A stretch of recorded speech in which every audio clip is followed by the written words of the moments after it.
Greetings everyone, my name is Etterville, and welcome back to my Let's Play of Skyforge. In the last part, I completed the Cyben Archipelago and unlocked the Upper Ascension Atlas. So now, it's time for some inventory management, as well as unlocking more nodes on the Ascension Atlas, as well as buffing my boosters, of course. Now, as I said in the previous part, the Upper Ascension Atlas is kind of difficult to grasp at first, especially because the game doesn't really have an explicit tutorial which guides you through how to distribute stats. Sure, it works the same way as the Ascension Atlas for each of the specific classes, but because it's so large, you can quickly lose yourself in terms of where everything is, and you can kind of make some mistakes which will hamper your experience. Well, there are no permanent mistakes, as in you're not locked into a specific talent. You'll eventually lock all talents and symbols if you have enough playtime, as well as all classes and stat gains. But gaining certain stats before others, especially with your class makeup, may make your current challenge levels for the nearest prestige level dungeons much more difficult than it is. If we were to simplify it, it's basically based off of prestige and proficiency.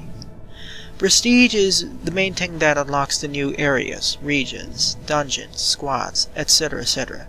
Whereas proficiency is a measure of your base stats. Those are strength, luck, spirit, and endurance.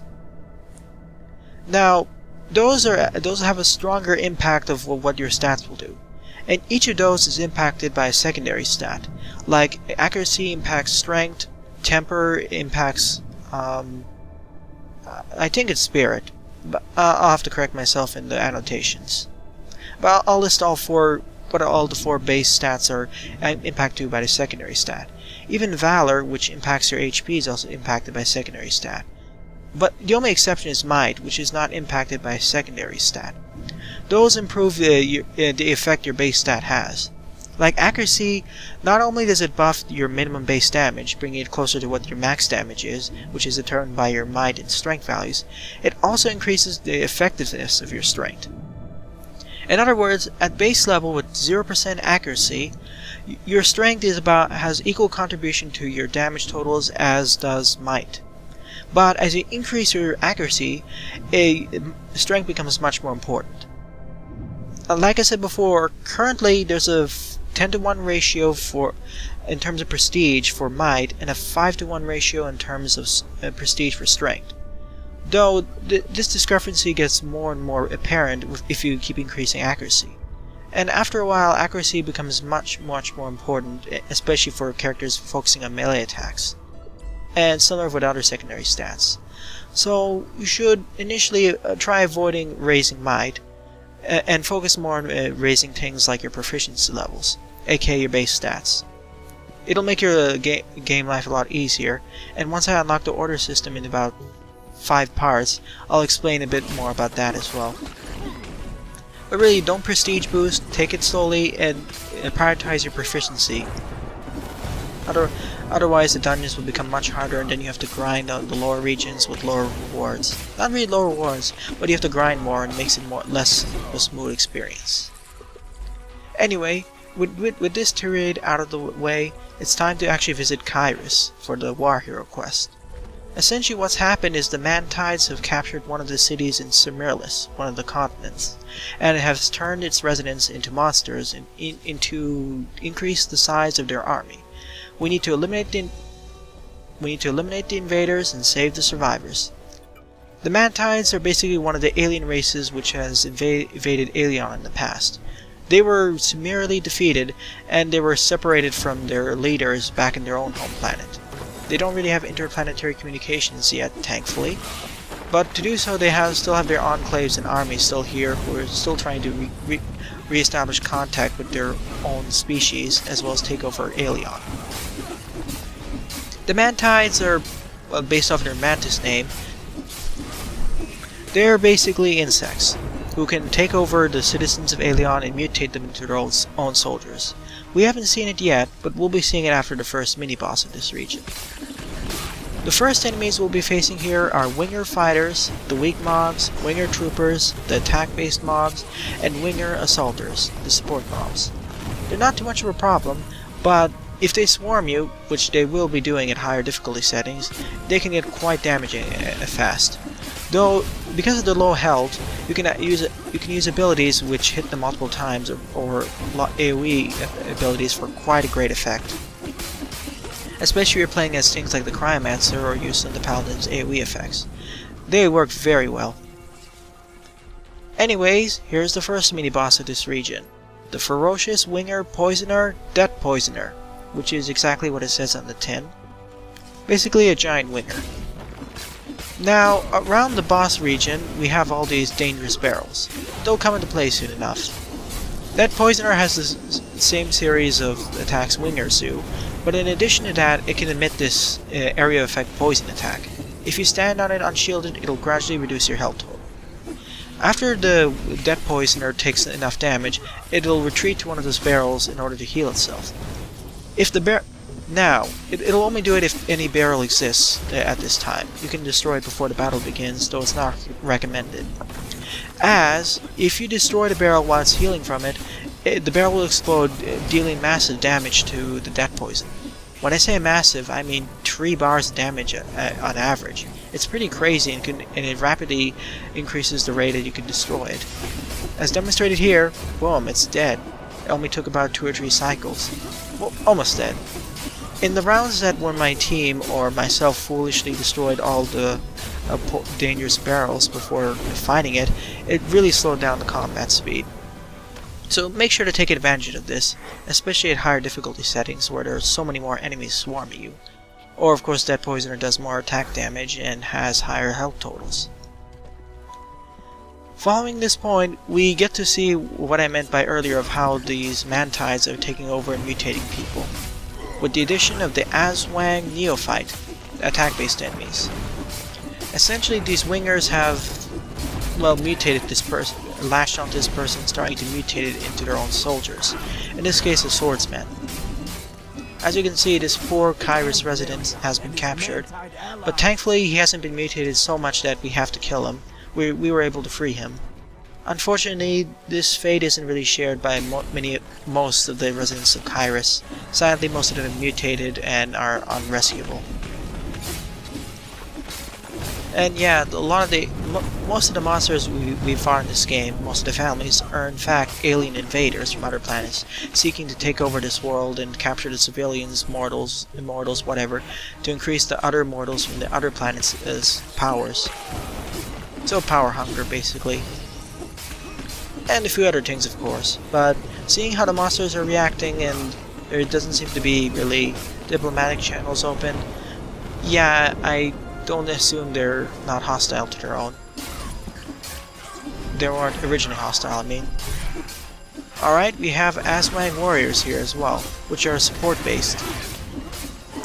The Aswangs also have they have a traumatic damage attack where they raise their sword up with a certain glow, so make sure to dodge it away as it does quite a bit of damage. Yeah, I forgot to mention this, but there's a difference between normal damage and traumatic damage. Traumatic damage is basically when those melee attacks where they do those tells. Raise, glow, etc, etc. And normal damage is all the other attacks. Though, and this is what I've heard from hearsay, this may change at higher levels.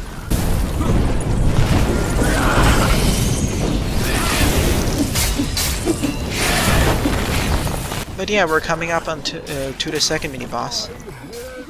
At this point, the game starts to get a little bit more challenging as it really forces you to actually start moving. Especially at the boss, which we'll get to in a few minutes. This is the first time I actually died in the group.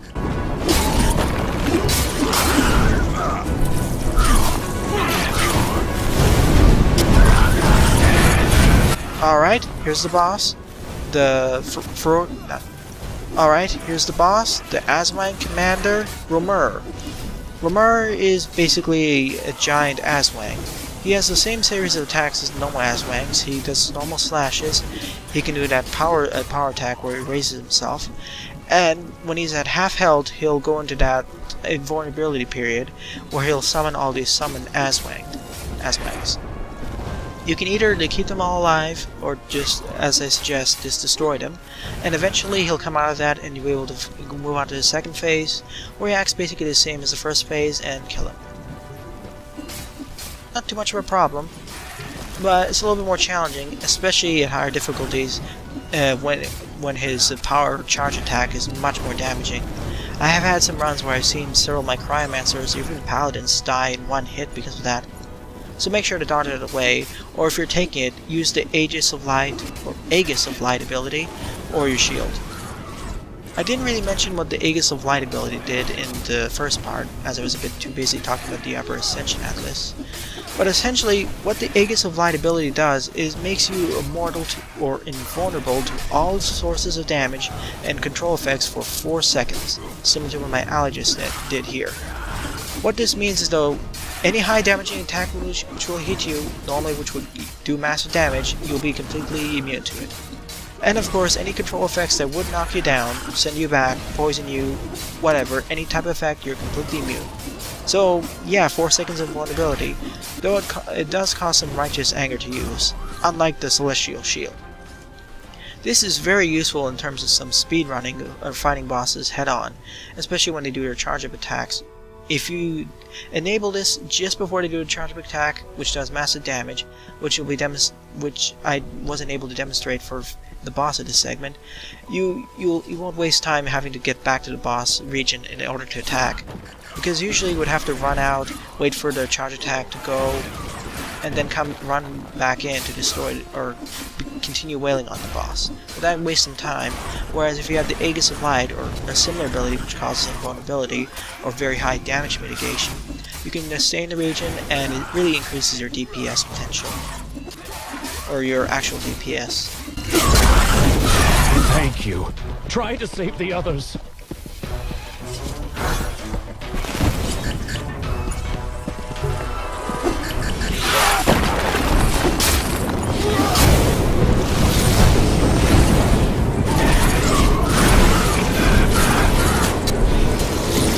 And I know it's a little bit of an odd time to comment on this, but yeah, Alliod is basically at war.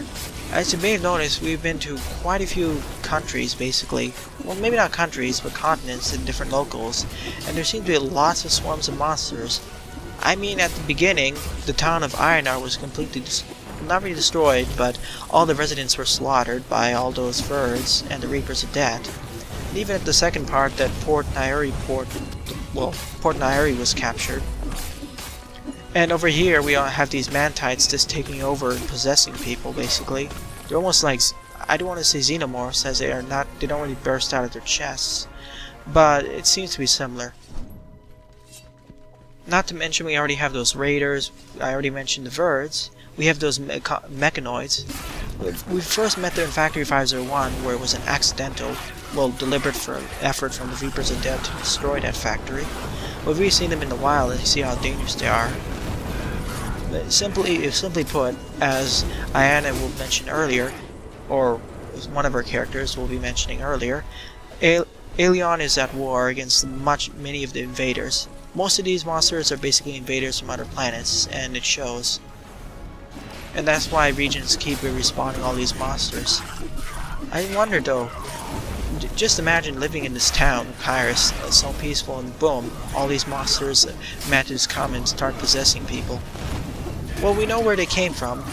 When we reach the Lambert Forest area later on, we'll see exactly where the Mantides came from, or this clan of Mantides. And we'll be putting a temporary stop to that. Still, it seems to be quite frightening to live here in Alliod. No wonder the Immortals worship the Immortals so much, considering how much hard work and effort they do to protect them, and how much craziness. Even then, it's not exactly enough. Even with all the several thousand Immortals, aka players, going around and about, it's still not enough.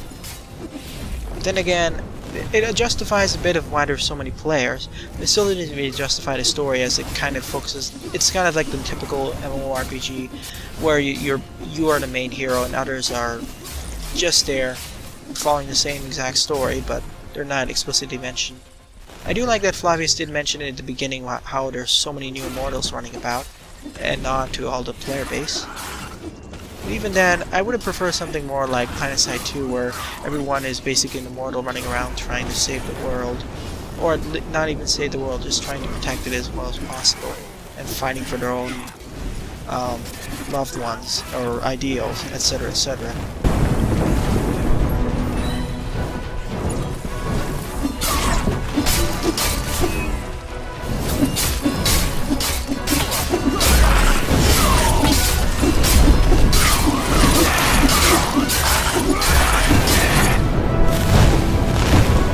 Off to the side here, we have these bunch of winger fighters and other wingers. You can safely avoid them, but we decided to just take them on regardless. There's really no point of fighting these unless you have some secondary objectives, which ask for you to kill multiple enemies at once, or get things like unstable emotions.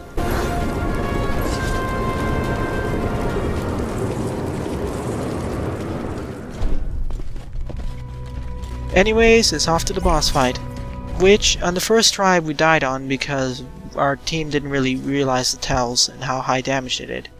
And unfortunately we actually chose to fight Ferocious Illyria at the time when the server was going to reach maintenance in 5 minutes. So it was quite frantic at this point, as we really wanted to finish this and not have to repeat the entire Kyris scenario, or region. So yeah, we were a little bit more panicked in trying to solve this. But really, Ferocious Illyria, the clan leader, has 3 attacks mainly. She can summon all these wingers. She can also do that pounce attack. She can fire a shadow ball, and her most dangerous attack here is when she starts to charge up the shadow ball. This has a large radius of explosiveness. And if you're caught with it at this level and anywhere in hard or impossible difficulty, or even normal, it does a ton of damage. And especially for a squishy character, a squishy class, as demonstrated by my fellow teammates who were caught in it, it can easily eat up more than half of your health, and if you're not careful, just insta-kill you. Considering how difficult it is to heal in this, well, you have your revive and heal meters are on a timer. It can really easily kill your boss run, or even the entire run if you're not careful. At least she has about 10 or 15 seconds before she sets off the charge, so just walk out of it and you should be fine. Or, as I later discovered, you can just use the Aegis of Light ability just about 2 or 3 seconds before she charges it up, use it, and then when she does that huge bomb, you won't take any damage. That Aegis will absorb all the damage. So that's pretty nice. This rinse and repeat, do the same with all the other boss fights we've seen before, aka combo, use your best abilities, and you should be fine. As a paladin, what this means is basically keep using the basic combo to regen Righteous Anger, go up to her, then use the Punishing Bolt combo, 2 left clicks then a right click repeatedly. If I have Holy Ground down, use Holy Ground so I don't use a Righteous Anger. Then keep repeating Punishing Bolt, run away once she uses that Shadow Ball attack, rinse and repeat. And of course you use the Force Lightning ability. And you should be fine. Really though, at this level, especially for any class really, you'll get into the rut of using a certain combo, which will work against most bosses, especially at these low levels. It won't really change until 3k prestige, even then it's really a slight change, and more of a change in terms of how to manage the instance itself. But I'll get to that in a few dozen parts. Or maybe, not really a dozen, but 8 probably. At the very least. But with that, Ferocious Illyria is down. Kyris has been liberated from all these Mantides. For now, at least. And our team has prospered.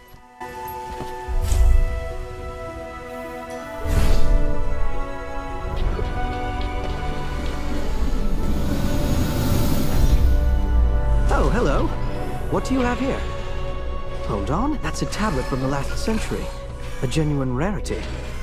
How much do you want for it? You're in luck. You could drive nails with this tablet. The data is probably intact. But there is a problem. It's pretty much impossible to find a reader these days. If you're really itching to get one, try looking around the equipment depots and factories built around that time. Not scared of a challenge? I like that. Wait a sec. I'll tell you where to begin. Excellent. You did it. Looks like you've gone and gained your first additional talent slot. I'll be giving you these little tests from time to time. Alright, as I was saying in the last part, we've unlocked the second talent slot by completing the 50 dash in combat challenge. And as Flavius has said, he'll be giving these combat questions, challenges we have to complete in order to unlock more talent slots. And excuse me, I meant the third talent slot. So I'm going to be using it to use the blame ability, or blame trait or talent. So what the blame talent does is it basically increases my threat gain by 400% and increases the damage my shields can take by 60%. It's great for being a tank and luring the enemies away from attacking my more squishy classes. But as Flavius was saying, we need to visit Factory 501 in order to get that reader. It's interesting that this is basically an ancient factory still standing several hundred years later. But here it is, and the lower floor, after finding that scissor, we have this. So it's time to get out of here. Yes, what is it you want? What reader again? Listen, I'm busy. Reception hours are from 1 to 2 last Thursday of every month. I only make exceptions for immortal novices. Oh, it's you. Of course I remember. A rare tablet in perfect condition. Give it here and I'll extract the data from it. Got it. Downloading the data? Listen, this won't be quick. I'm going to need time to decode it. Would you mind helping me out a bit while you wait? I sent Tiberius, my adept researcher, to Ardos Monastery. It's been a while since I heard from him. Alright, I'll be visiting the Ardos Monastery in the next part. So, sorry for the short part, but the Ardos Monastery took a bit of a while to complete, and I wanted to show off PvP in the next part. So, thanks for watching, and have a nice day. Toodles!